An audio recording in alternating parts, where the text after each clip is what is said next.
The morning started like any other on Earth. Traffic jams clogged the streets of New York. Children rushed to school in Tokyo, and farmers tended their fields in Brazil. Nobody expected that by afternoon, everything would change. The first sign was the silence. Every electronic device on Earth went dark simultaneously, creating an eerie quiet that stretched across continents. Then, as billions watched in confusion, their screens flickered back to life with a single, unified broadcast. Supreme Commander Valthex of the Kraxan Empire filled every display, his crystalline armor refracting light in mesmerizing patterns, standing nearly 9 feet tall, with iridescent scales and multiple sets of piercing gold eyes. He cut an imposing figure. Behind him, through what appeared to be a massive viewport, Earth hung like a jewel against the black of space. People of Earth, his translated voice resonated through every speaker, every phone, and every television. Your world now stands at the threshold of a great change. The Kraxan Empire has expanded across 3 arms of the galaxy, bringing 32 civilizations under our banner. Today, we offer you the same choice we have given to all others. Above major cities around the world, the massive silhouettes of Kraxan warships emerged from cloaked positions, their hull plating absorbing sunlight like liquid metal. Each vessel dwarfed the largest human structures, creating artificial eclipses over population centers. Our traditions demand that we offer you a path to prove your worth, Valthex continued, his multiple eye sets blinking in an unsettling rhythm. 8 rounds of combat, each testing different aspects of your species' capabilities. Victory means independence and trading rights within our empire. Defeat. He paused, his scaled lips curling into what might have been a smile, means immediate integration into our civilization, under our direct control. In military installations across the globe, commanders were already noting the technological gap. The Kraxan ships had bypassed every early warning system, disabled global communications at will, and positioned themselves without detection. This was not a fight humanity could win through traditional warfare. You have 1 hour to choose your champions, Valthex declared. 8 warriors to face our best in combat. The matches will be broadcast across the galaxy, as is our custom. Choose wisely, Earth. The fate of your species rests upon this decision. The transmission cut off, but the ships remained, their presence a constant reminder of the choice humanity faced. In emergency bunkers and government facilities worldwide, leaders scrambled to respond. Military analysts noted something crucial. The Kraxan were broadcasting their challenge across the galaxy.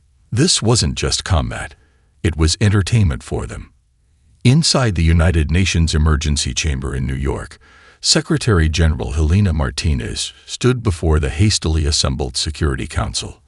"We've analyzed their transmission," she announced, her voice steady despite the pressure. "The Kraxan have done this 32 times before. They've won every time. But there's something they don't know about us." She pulled up historical data about the previous civilizations the Kraxan had conquered.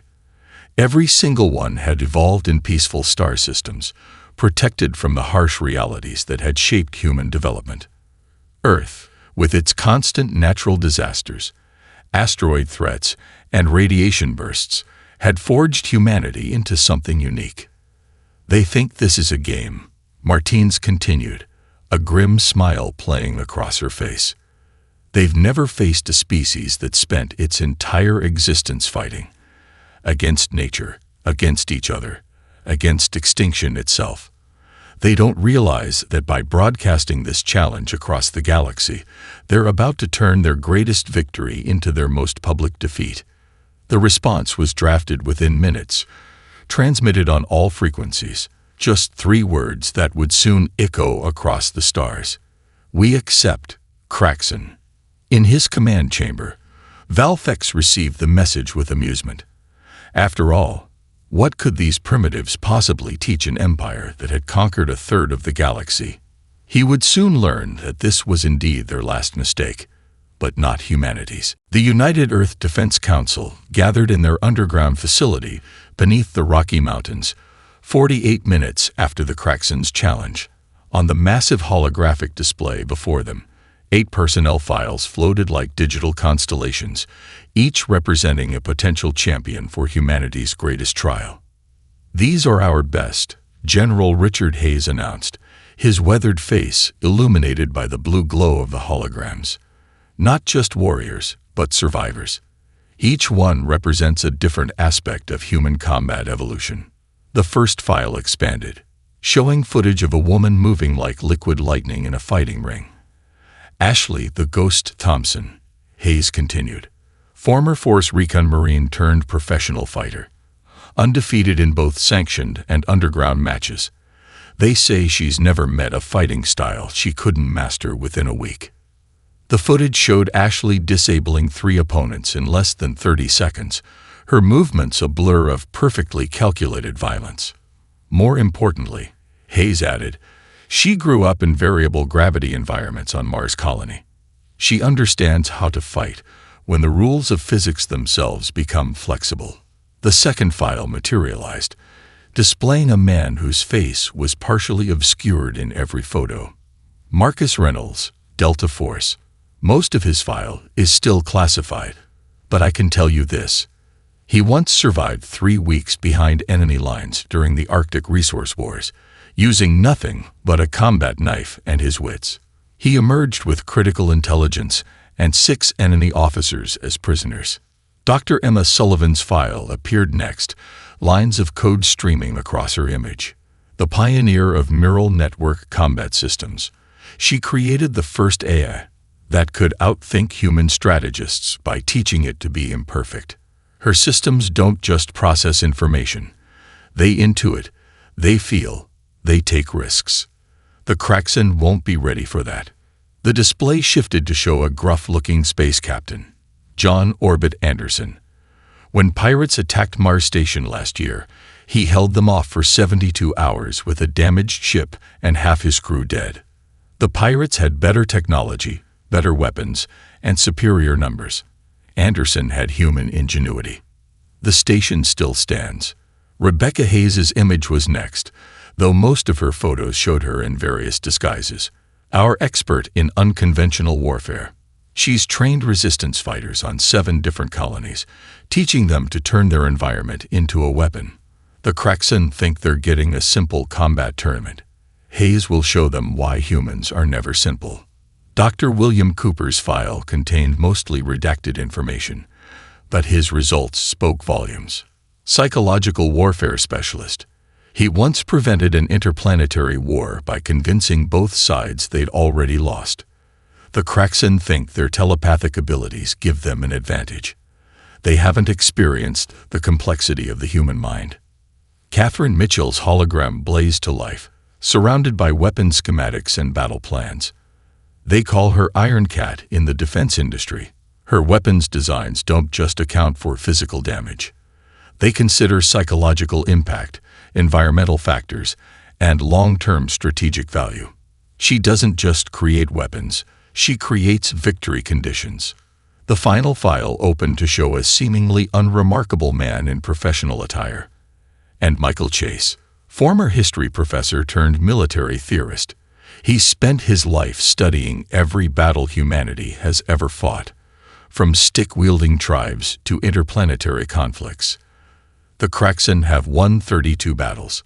Humanity has fought millions, and Chase knows them all. The council chamber fell silent as the files hovered before them. These 8 individuals represented not just humanity's best warriors, but their entire species' approach to combat. Adaptive, innovative, and utterly unpredictable. The Kraxen think they're testing us, Hayes concluded, his voice echoing in the silence. But these 8 will show them something they've never seen before.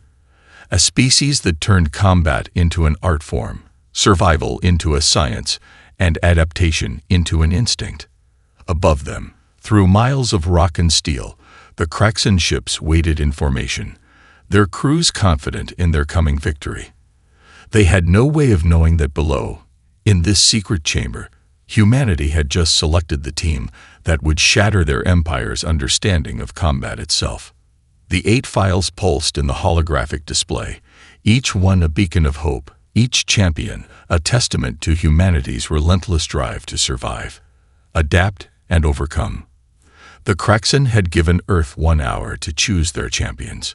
They would spend the next 8 rounds regretting that decision. The orbital arena hung like a crystalline sphere between Earth and Moon, its transparent walls offering spectators a view of both celestial bodies. Inside, the zero-gravity combat chamber hummed with energy fields that would prevent either combatant from being thrown into the walls at fatal velocities.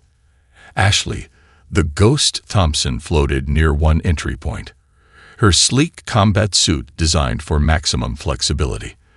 At the opposite end, General Krastel of the Kraxen Elite Guards unfurled his 9-foot frame, muscled limbs rippling with scaled armor that seemed to absorb light.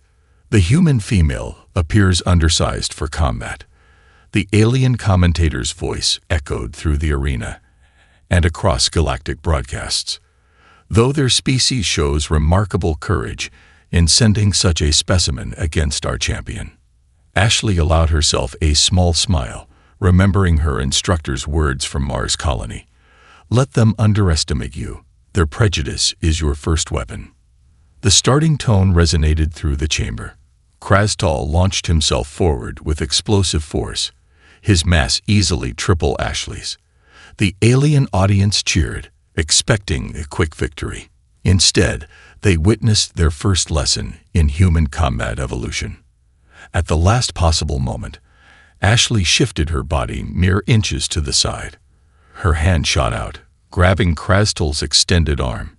Using his own momentum, she pivoted, transferring his force into a spinning motion that sent the massive alien tumbling through the zero-G environment.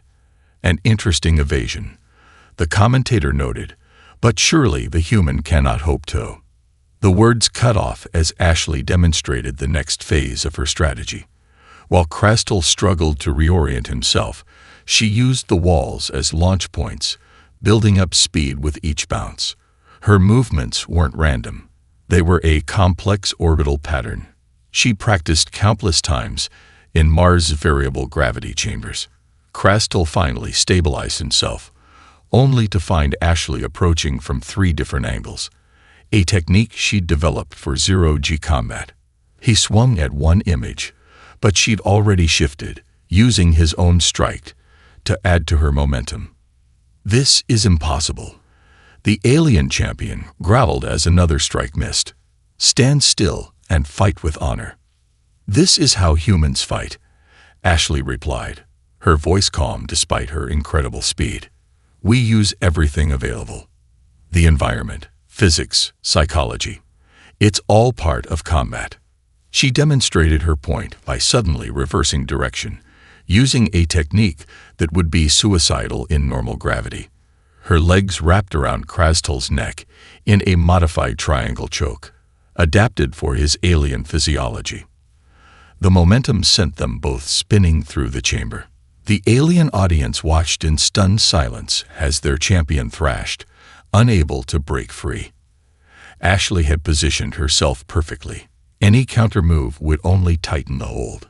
It was a technique born from Brazilian Jiu-Jitsu, modified through decades of zero-G training, and perfected through hours of studying Kraxen physiology.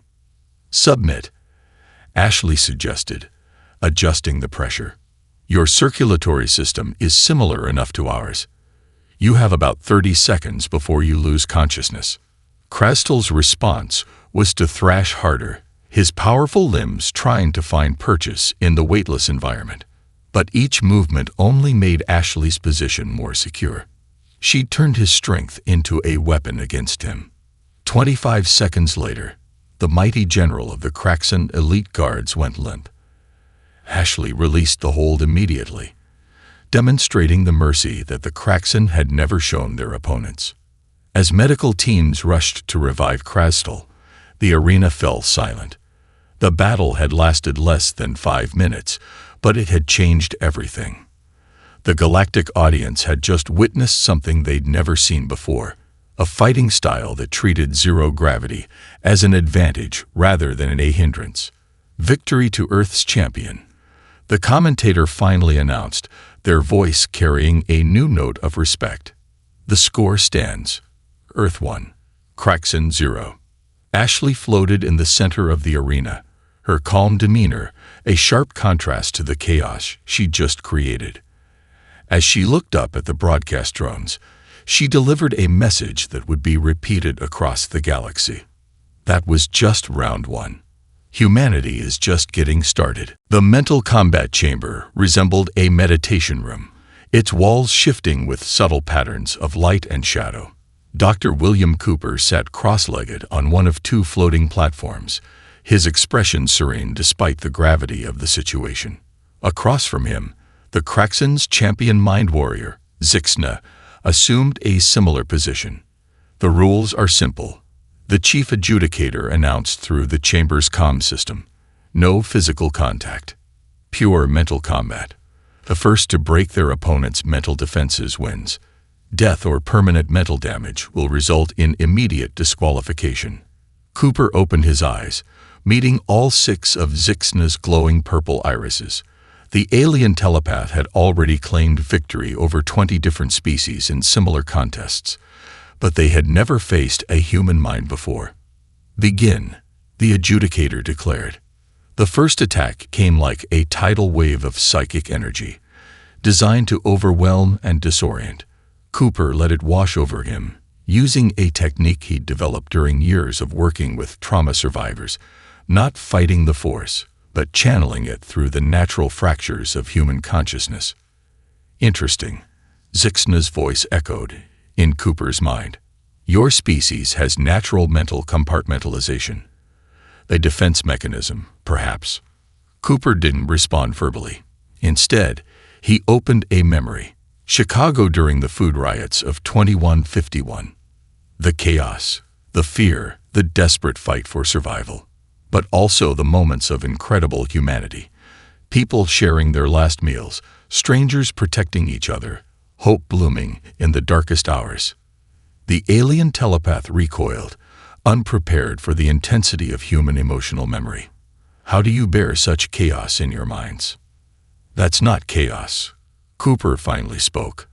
That's being human. He launched his counterattack, not with force but with understanding. He showed Zixna the full spectrum of human experience. A child's first steps, a soldier's last breath, a lover's betrayal, a mother's sacrifice, an artist's vision, a scientist's doubt. Each memory carried not just images, but the full weight of human emotion. Zixna tried to process the input, their traditional telepathic defenses useless against this flood of raw experience. This is too much. How do you function with such complexity? Cooper suggested, his voice gentle despite the intensity of their mental battle. We don't just function with it. We thrive on it. Every human mind contains multitudes. We are never just one thing. The alien champion attempted to regain control, launching surgical strikes at what they perceived as weak points. But in a human mind, what appeared as weakness often held the greatest strength. Fear led to courage. Pain led to empathy. Loss led to growth. Your species, Zixna struggled, their mental probes finding no purchase in Cooper's shifting mental landscape. You harbor such contradictions. Love and hate, peace and violence, hope and despair, all existing together. Cooper pressed his advantage, not by attacking, but by sharing. He opened his mind fully, letting Zixna experience the full depth of human consciousness. The alien telepath saw humanity's greatest achievements born from their deepest struggles, their strongest bonds forged in their darkest moments. This is what you never understood about us, Cooper explained as Zixna's mental defenses began to crumble. We don't need to be unified to be strong. Our contradictions, our conflicts, our chaos, they're not our weakness. They're our greatest strength. With a final, Gentle push, Cooper shared one last truth. A memory of children playing in the ruins of a war-torn city, their laughter echoing off broken walls. The pure joy amidst devastation, the unbreakable human spirit. It was too much for the ordered, structured mind of the Kraxan telepath. Zixna collapsed backward, their mental connection severing as their consciousness retreated from the overwhelming experience of human complexity. The battle was over. Victory to Earth's champion, the adjudicator announced, though their voice carried a note of confusion. They had expected a battle of mental force. Instead, they had witnessed something entirely different, a demonstration of the power of human consciousness itself. Cooper rose slowly, his expression still serene. As medical teams rushed to attend to the overwhelmed Kraxan champion, he offered a simple truth to the watching galaxy. You cannot break a mind that learns to dance with its own darkness. The virtual arena materialized around Dr. Emma Sullivan as lines of pure light, forming a space that existed somewhere between reality and pure data. Her avatar took shape. A simple human form wrapped in flowing code that changed color with each computation her systems processed. Opposite her, the Kraxan's champion, Master Algorithm Kivax, appeared as a towering collection of perfect geometric shapes, each one representing a different aspect of their most advanced military eye. The sight would have been intimidating to most, but Emma had long since learned that perfection was often the greatest weakness. Your primitive neural networks cannot hope to compete with our perfect systems. Kivax's voice resonated through the digital space. We have calculated every possible outcome. Victory is statistically assured. Emma smiled, the expression carrying through to her avatar. That's your first mistake. You still think this is about perfection. The battle arena expanded around them, taking the form of a complex military simulation. Multiple scenarios would play out simultaneously, testing both strategic planning and real-time combat response. Trillions of calculations per second would determine the victor. Kivax launched their first attack, a perfect formation of digital constructs, each one moving with absolute precision. Emma's response seemed chaotic in comparison, her forces moving in patterns that appeared almost random. Your units are operating at only 78% efficiency, Kivax noted with something like disdain. They waste resources with unnecessary movements. Watch more closely, Emma replied. They're not wasting anything. They're learning. Her systems, based on human neural patterns, didn't seek perfect solutions. Instead, they made mistakes, learned from them, and evolved. While Kivax's forces maintained their flawless formation, Emma's units were adapting, finding patterns that only emerged through imperfection. The first scenario ended in a draw, something that had never happened in Kivax's previous victories. The second scenario began immediately, but now Emma's systems had evolved, incorporating lessons from their earlier mistakes. Impossible, Kivax declared as their perfect formations began to falter against Emma's increasingly unpredictable strategies. Your code is changing, evolving mid-battle. This violates basic programming principles. No, Emma corrected, her avatar's code shifting to a deep blue as her systems reached a new level of understanding. It honors the most basic programming principle of all, life itself. Evolution, adaptation, growth through failure. That's how humanity has always learned. The third scenario revealed the true power of Emma's approach. While Kivax's systems continued to execute their perfect strategies, Emma's AI had evolved beyond simple pattern recognition. They were creating new patterns, ones that had never existed before. Your forces are acting without central coordination, Kivax observed, their geometric forms showing signs of distress. Each unit appears to be making independent decisions. Just like humans do, Emma confirmed. We call it initiative, creativity, free will. Our AIs don't just process information. They wonder, They question, they imagine, just like we taught them to. The final scenario became a testament to the power of human-inspired computing.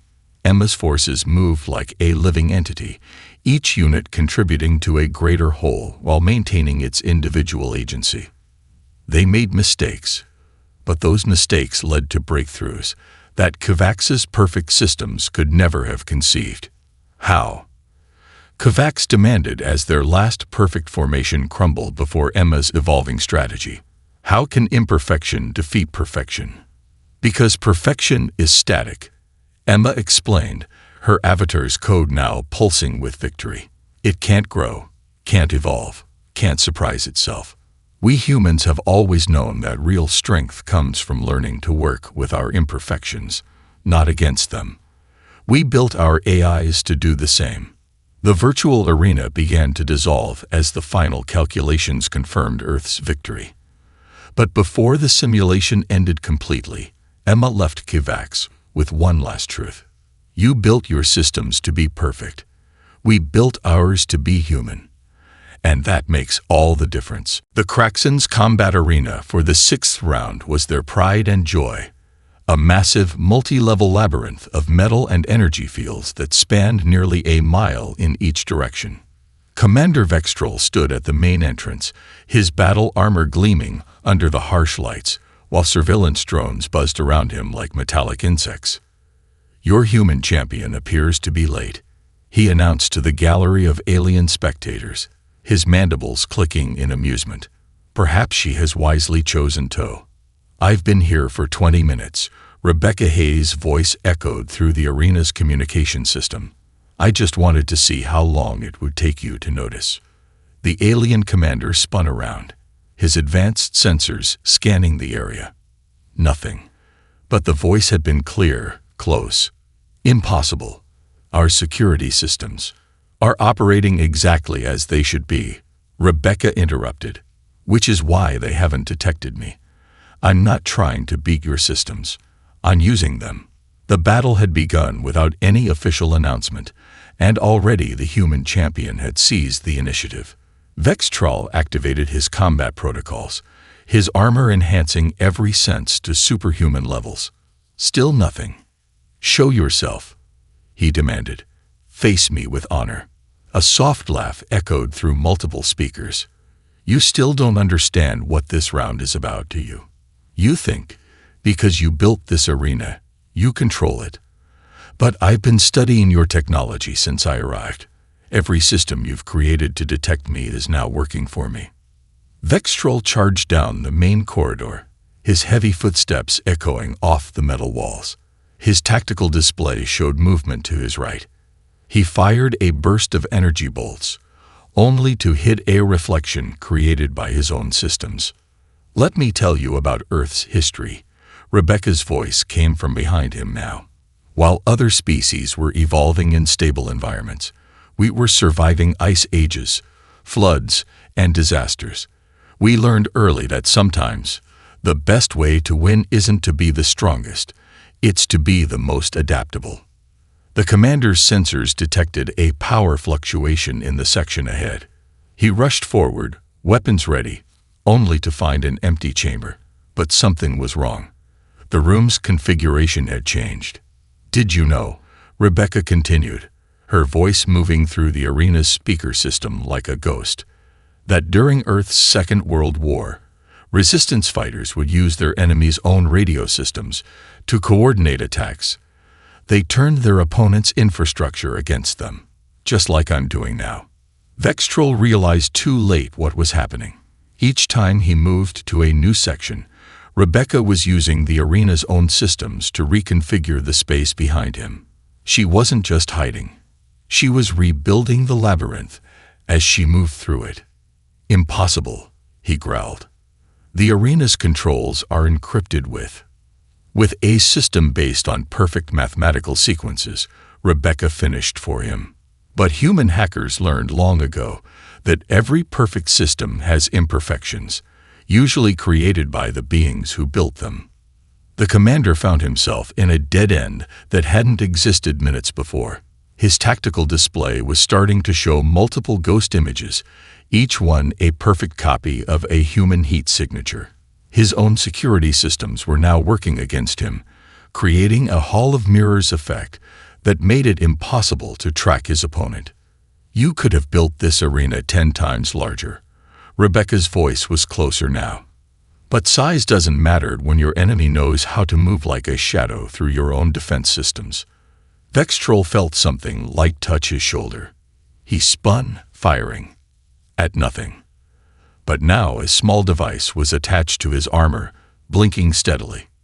In every war humanity has ever fought, Rebecca said, her voice now coming from the device itself, there have always been those who learned to turn their enemy's strength into a weakness. If you built a wall, we found a way through it. If you created a perfect system, we found its flaws.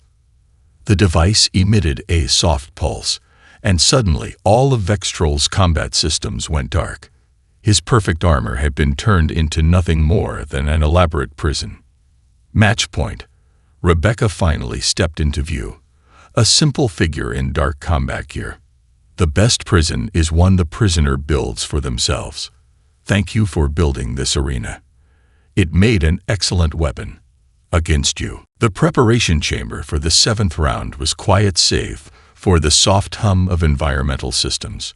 Michael Chase sat calmly at a metal table, his eyes closed in apparent meditation. Before him sat a steaming cup of traditional Kraxan victory tea, a gesture of respect from his opponents. From the observation deck above, Supreme Commander Valthex watched with growing anticipation. The odorless, colorless neurotoxin in the tea would end this humiliating series of defeats before the 7th round could even begin. Or so they thought. Chase opened his eyes, a slight smile playing across his face. You know, he spoke clearly, knowing the room's monitors would carry his words to the watching audience. Throughout human history, there's been a fascinating pattern. When an empire starts to lose, they often resort to poison. The Romans did it, the Byzantines, the Ming Dynasty. It's almost predictable. He reached into his pocket and withdrew a small device, placing it next to the tea. It was scanning the liquid, displaying its chemical composition in holographic detail. Did you really think, Chase continued, standing now, that we wouldn't come prepared for this? Humanity has been poisoning each other for thousands of years. We've learned to look for it everywhere. The doors burst open as Kraxan security forces rushed in.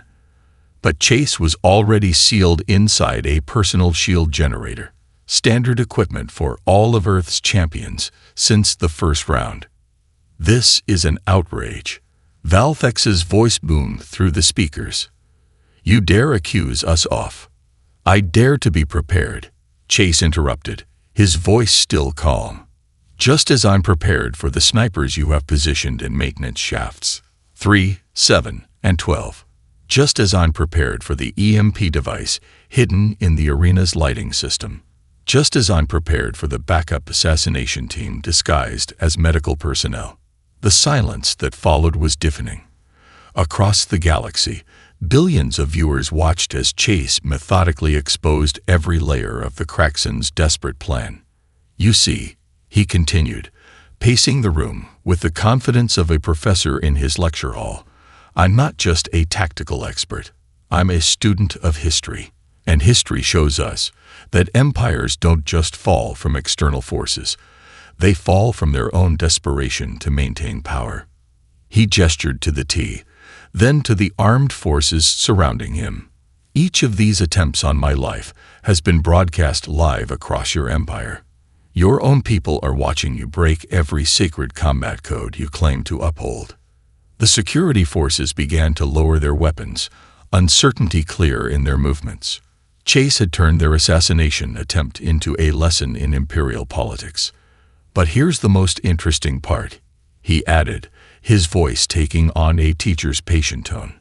We knew you would try this, not because we're telepathic or all-knowing, but because we've seen this pattern play out countless times in our own history.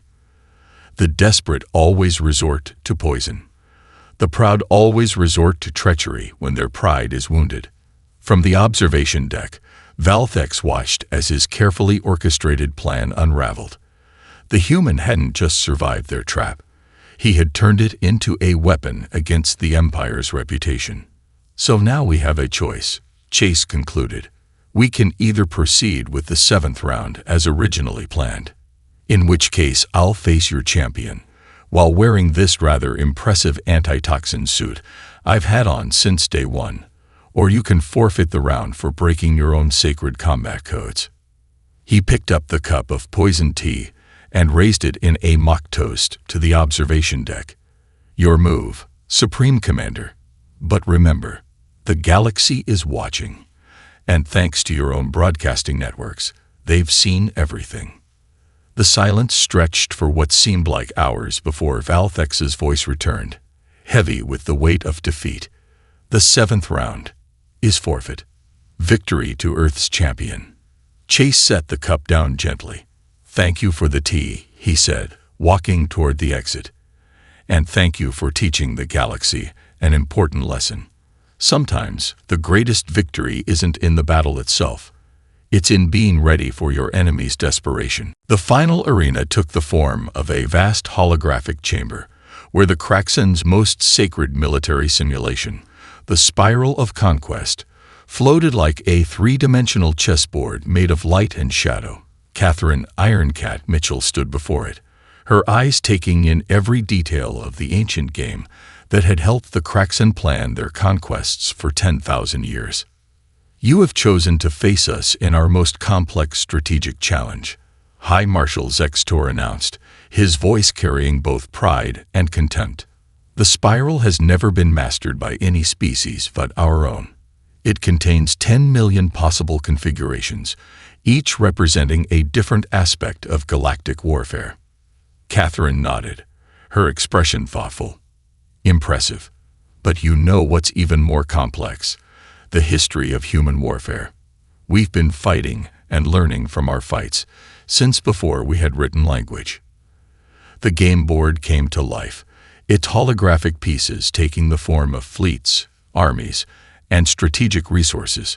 Each player would command an entire simulated empire, making decisions that would span centuries of game time. Your first move, Zextor offered, his multiple eyes gleaming with anticipated victory. Catherine's opening move drew gasps from the alien audience. Instead of building up her defenses or establishing resource lines, as the game traditionally demanded, she scattered her forces in what appeared to be random patterns. What you see as chaos, she explained, is actually a strategy developed by Mongolian horse archers over 1,000 years ago. They would appear scattered and weak, drawing their enemies into a false sense of security. Zextor responded with a classic Kraxen encirclement pattern, one that had won them dozens of real battles. But Catherine's forces moved like water around his advance, never engaging directly but constantly eroding his position. This maneuver, she continued, as her forces performed what appeared to be a massive retreat, was perfected by Russian armies fighting Napoleon. They called it the scorched earth strategy. Sometimes victory means being willing to give up ground to win the larger war. The game progressed at a blistering pace, with Catherine drawing from Earth's vast military history for each move, a pincer movement inspired by Hannibal at Cannae, a resource denial strategy learned from the British Navy's campaign against German U-boats, a breakthrough tactic based on the Blitzkrieg. Impossible, Zextor muttered as his perfect formations began to crumble. You're using strategies that contradict each other, yet they're working in harmony. Because human warfare has never been about perfection, Catherine explained, her fingers dancing over the control interface. It's about adaptation, about learning from every victory and every defeat. Each move I'm making represents lessons paid for in blood and written in the pages of history. The game board shifted again as Catherine employed a strategy that seemed to break all the rules of conventional warfare. Her forces appeared to be in complete disarray, yet each unit was positioned with surgical precision. This, she said softly, is based on the Vietnamese defense against technologically superior forces. Sometimes, the primitive can overcome the advanced, if used with sufficient wisdom. Zexter's last defense crumbled under an assault that combined ancient Greek phalanx tactics with modern cyber warfare strategies. The game board froze, its holographic pieces shimmering, as the final calculations confirmed Earth's victory. How? The High Marshal demanded. How could you master a game you've never seen before? Catherine smiled, her hand passing through the holographic representation of 10,000 years of Kraxan military doctrine. Because every strategy in this game, every tactic you've developed, we discovered through trial and error over thousands of years of real combat. You created a game to simulate warfare. We lived it. She turned to address not just Zextor, but the entire watching galaxy. Humanity hasn't survived this long because we're stronger or smarter than everyone else. We've survived because we learn from everything. Our victories, our defeats, our mistakes, and even our games. Every battle in our history has been a lesson. And today, those lessons just saved our world. The final score flashed across the arena. Earth, 8, Kraxan, 0. A perfect victory, but one that had been earned through millions of imperfect battles throughout human history.